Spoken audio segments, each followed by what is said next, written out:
بسم اللہ الرحمن الرحیم۔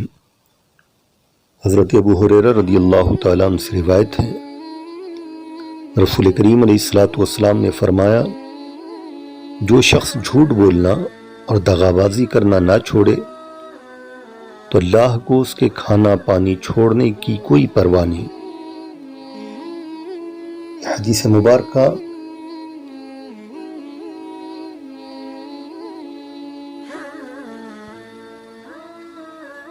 ہمارے لیے ہمارے روزے کی بہتری کے لیے بہترین مشعل راہ ہے کہ ہم روزہ رکھیں تو مکمل طور پر رب کے حضور کمال سپردگی ہو۔ ہم دیکھ لیں جس دور سے ہم گزر رہے ہیں، یہ وبائی امراض کی وجہ سے، کورونا کی وجہ سے آج لاک ڈاؤن ہے، حکومت کا حکم ہو گیا لاک ڈاؤن،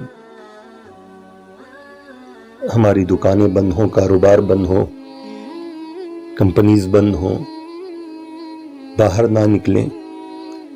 ہم اس کے حکم کا پالن کرتے ہیں، حکومت کی حکم پر ہم چلا کرتے ہیں، اور رب کا حکم ہے بندو گناہوں سے لاک ڈاؤن کر لو، جھوٹ سے لاک ڈاؤن کر لو، دغابازی سے لاک ڈاؤن کر لو، ظلم و جبر سے لاک ڈاؤن کر لو، گالی گلوچ سے لاک ڈاؤن کر لو، اپنی زبانوں پر لاک لگا دو، گالیاں نہ دو، غیبتیں نہ کرو، چغلیاں نہ کرو۔ حکومت کی باتوں کو ہم فوراً ایکسپٹ کرتے ہیں، مان لیتے ہیں۔ آپ غور کریں، رب کائنات، سارے جہاں کا مولا، مالک ارض و سماوات، جس نے ہمیں حکم دیا اپنے حبیب پاک علیہ السلام کے ذریعے کہ رسول کریم نے فرمایا، جو شخص جھوٹ بولنا اور دغابازی کرنا نہ چھوڑے، اللہ کو اس کے کھانا پانی چھوڑنے کی کوئی پرواہ نہیں۔ اب ہم کھانا پانی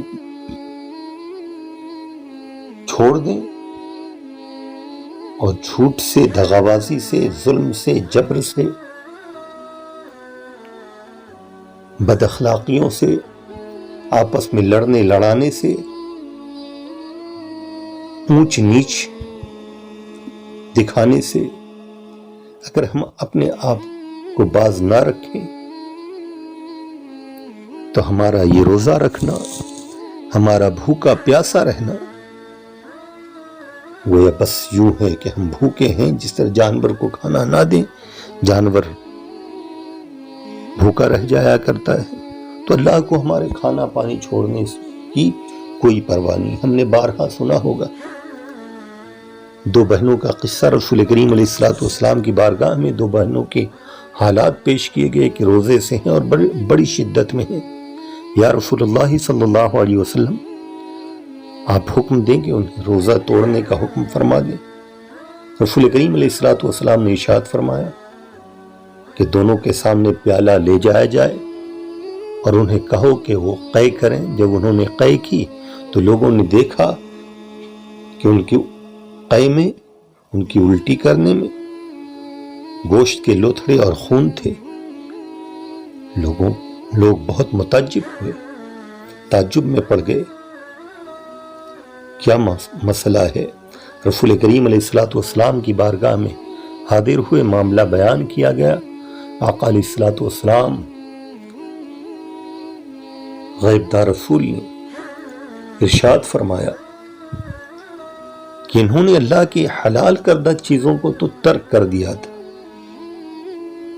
لیکن انہوں نے اللہ کی حرام کردہ چیزوں سے اپنے آپ کو نہ بچایا، حرام کردہ چیزوں سے اپنے آپ کو نہ بچایا، حرام کی ہوئی چیزوں سے نہ بچی۔ کیا حرام کردہ چیز تھی؟ کہ دونوں بیٹھ گئیں آپس میں اور پھر دوسروں کی باتیں شروع ہو گئیں، غیبتیں شروع ہو گئیں۔ جو غیب ہو اس کی باتیں ہم نہ کریں، یہی غیبت ہے۔ غیبت، غیب کی باتیں کرنا غیبت، کسی کی پیٹھ پیچھے اس کی برائی کرنا غیبت۔ تو انہوں نے اللہ کی حلال کردہ چیزوں کو تو ترک کر دیا، چھوڑ دیا۔ ہمارا بھی یہی حال ہے کہ ہم اللہ کی حلال کردہ چیزوں کو تو ہم چھوڑ دیتے، لیکن حرام کردہ چیزوں کو ہم نہیں چھوڑتے. ہم روزہ بھی رکھتے ہیں، ہماری زبانوں پر غیبت ہوتی ہیں. روزہ بھی رکھتے ہیں، ہماری زبانوں پر چغلیاں ہوتی ہیں. ہم روزہ بھی رکھتے ہیں، ہماری زبانوں پر لوگوں کی برائیاں بھی ہوتی ہیں. ہم روزہ رکھتے ہیں، ہماری زبانوں پر گالی ہوتے ہیں، گالی گلوج ہوا کرتے ہیں. ہماری زبانوں پر فلمی گانے ہوا کرتے ہیں. ہماری زبانیں پراگندہ ہوا کرتی ہیں کہ ہم بد اخلاقیوں کا مظاہرہ کیا کرتے ہیں. ہم اپنی زبانوں کو، ہم حلال کردہ چیزوں کو، کھانا پینا اور جائز صحبتیں، ان کو تو ہم ترک کر دیتے ہیں، لیکن حرام کردہ چیزوں سے اپنے آپ کو نہیں بچاتے. تو غور کریں کہ ہم پھر سال ہا سال بھی بھوکے رہ جائیں تو اللہ کو ہمارے سال ہا سال بھوکے رہنے کی کوئی پرواہ نہیں ہے، جب تک ہم روزے کے مقصد کو نہ سمجھیں. حضرت محدث دہلوی رحمۃ اللہ علیہ، عبدالحق محدث دہلوی رحمۃ اللہ علیہ نے اس حدیث مبارکہ کے تسلسل میں فرمایا کہ روزہ قبول نہ ہوگا، مقصد یہ ہے اس لیے کہ روزہ کے مشروع اور واجب کرنے کا مقصد بھوک اور پیاس نہیں ہے کہ بھوک اور پیاس کو بندہ چھوڑ دے. یہ مقصد روزے کا نہیں ہے. شرعی مقصد جو ہے واجب ہونے کا، روزے کے وجوب کا مقصد یہ نہیں ہے کہ بندہ کھانا پانی چھوڑ دے، بھوکا اور پیاسا رہے، بلکہ لذتوں اور خواہشوں کا توڑنا ہے. لذت، دنیا کی جو لذتیں ہم میں بھری ہیں، ہم بھوکے پیاسے رہیں، ہمارا نفس ٹوٹ جائے، ہماری خواہشیں مر جائیں، ہم اپنی خواہشوں کو رب کے تابع کر دیں، اپنی خواہشوں کو اپنے رب کی فرمانبرداری میں لگا دیں کہ بس رب کا جو حکم ہے ہمیں اسی پر چلنا ہے. تو اصل میں خواہشات کا توڑنا اور خود غرضی کی آگ کو بجھانا مقصود ہے. جو ہمیں خود پسندی، آج بھی ہم روزہ رکھتے ہیں لیکن پھر خود پسندی بھی ہے. تو کسر نفسی کا معاملہ تھا کہ ہمارا نفس ٹوٹ جاتا، نفس کی خواہشیں ٹوٹ جاتی. لیکن ہوتا یہ ہے کہ روزہ میں بھی، روزہ رکھ کر بھی ہم اپنی انا کی تسکین کے سامان مہیا کرتے ہیں. ہم لوگوں کو، اپنے آپ کو بہتر اور لوگوں کو بدتر سمجھا کرتے ہیں. ہمارا حال یہ ہوتا ہے کہ میں بڑا، فلاں چھوٹا. لہذا یہ جو ہمارے ذہنوں میں فلسفہ بھرا ہے، ہمارے ذہنوں میں جو چیزیں گھر کی ہوئی ہیں خود غرضی کے، بس خود غرضی، خود کو بتانا، لوگوں کے درمیان خود کا دبدبا، نمائش، دکھاوا، ان ساری چیزوں سے ہمیں بچنے کا حکم دیا گیا. ہمارا حال، امت کا حال ہم دیکھ لیں تو ایسا ہے کہ ہم روزہ بھی رکھتے ہیں اور اپنے آپ کو گناہوں سے بچاتے نہیں. ہم روزہ بھی رکھتے ہیں، یہ تمام نمائشیں، اپنے آپ کو نمایاں کرنا، دکھاوا کرنا. بلکہ بعض شہروں میں ابھی تو لاک ڈاؤن ہے، ورنہ بعض بڑے شہروں میں ایسا بھی ماحول دیکھا جاتا ہے کہ سیٹھ صاحب کے یہاں ایک تاریخ فکس ہے کہ اس تاریخ کو ہی صدقہ و زکوٰۃ بٹے گا، اور لمبی قطاریں لگی ہوتی ہیں اور لوگ آتے ہیں، چند پیسے دیے جاتے ہیں، فوٹوز لیے جاتے ہیں کہ اتنے لوگوں کو بانٹا گیا. آج لوگ اگر زکوٰۃ، صدقات یا فلاحی کام کرتے بھی ہیں تو مقصود بس یہی ہوتا ہے کہ نمائش ہو. جس طرح الیکشن جیتنے کے لیے نیتا کوشش کرتا ہے، پولیٹیکل پارٹیز کے لوگ کوشش کرتے ہیں کہ بس لوگ ہم سے جڑیں، تو لوگوں کی دکھاوے کا کام کہ لوگ دیکھیں کہ ہمارا کام کیا ہے، لہذا یہ کیا کرتے ہیں. آج ہمارا حال دینی معاملات میں بھی یہی ہو گیا کہ ہم بحیثیت مسلمان ہمیں حکم دیا گیا کہ ہم ایک ہاتھ سے صدقہ کریں تو دوسرے ہاتھ کو خبر نہ ہو.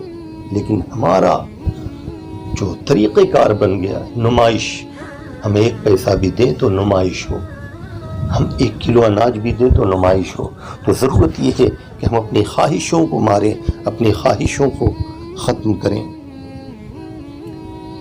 نفسانی خواہشات کی جانب راغب نہ ہوں، حکم الہی پر ہم چلنے والے ہو جائیں۔ روزے کا مقصد یہ ہے کہ ہم حکم الہی پر چلیں، رب کائنات کی بارگاہ میں ہم کمال سپردگی کہ ہماری زبان صرف رب کے ذکر سے تر ہو، رسول کریم علیہ السلام کے پر درود پڑھتے رہیں، تسبیحات پڑھتے رہیں۔ ہمارا تو حال یہ ہے، ہم روزہ رکھ لیتے ہیں، اس کے باوجود ہم نماز نہیں پڑھا کرتے۔ عام دنوں میں جو حال ہوتا بس بھوکے رہنا ہے، بس یہی روزہ ہے، نماز کو ہم ترک کیا کرتے ہیں۔ ٹائم پاس کرنے کے لیے ہم کوشش یہ کرنی چاہیے، پہلے ہم بزرگوں کو دیکھا کرتے تھے کہ رمضان آتا تو سال میں کم سے کم ایک مرتبہ قرآن کا دور کر لیا کرتے، قرآن پڑھا کرتے۔ لیکن ہمارے اب جو ماحول نیو جنریشن کا ہے، رات دن موبائل ہاتھوں میں ہے کہ ہم ٹائم پاس کرنا ہے تو گیمز کھیلنا ہے، شام تک ٹائم پاس کرنا ہے تو لہذا پب جی میں لگ جانا ہے، ٹائم پاس کرنا ہے تو لہذا چیٹنگ میں لگ جانا ہے، ٹائم پاس کرنا ہے تو بجائے اس کے کہ ہم تسبیحات پڑھتے، قرآن پڑھتے، درود پڑھتے، اللہ کا ذکر کرتے، اجتماعی طور پر کرتے، فردن کرتے۔ آج لاک ڈاؤن میں گھر میں بیٹھے ہیں، گھر کے تمام افراد بیٹھ کر ایک دوسرے سے دینی معاملات پوچھتے، کوئی درود سناتا، کوئی تحیات سناتا، کسی سے تسبیحات سنی جاتی، بچوں سے رکوع سجود کے تسبیحات پوچھے جاتے کہ آتی ہے یا نہیں آتی، نماز کا طریقہ بچوں کو آتا ہے یا نہیں آتا ہے۔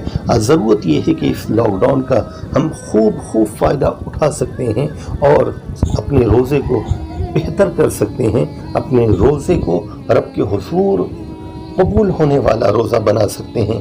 کیسے کہ ہم دینداری کے ساتھ رمضان گزاریں، ہم اپنی بھی اصلاح کریں، اپنے بچوں کی اصلاح کریں۔ لاک ڈاؤن میں اصلاح کا بہترین طریقہ ہم اختیار کر سکتے ہیں، اپنے بچوں کی تربیت کا بہترین طریقہ اختیار کر سکتے ہیں۔ لہذا مولا کریم ہمیں توفیق عطا فرمائے کہ ہمیں رمضان کی رحمتوں، برکتوں، نعمتوں سے مالا مال فرمائے۔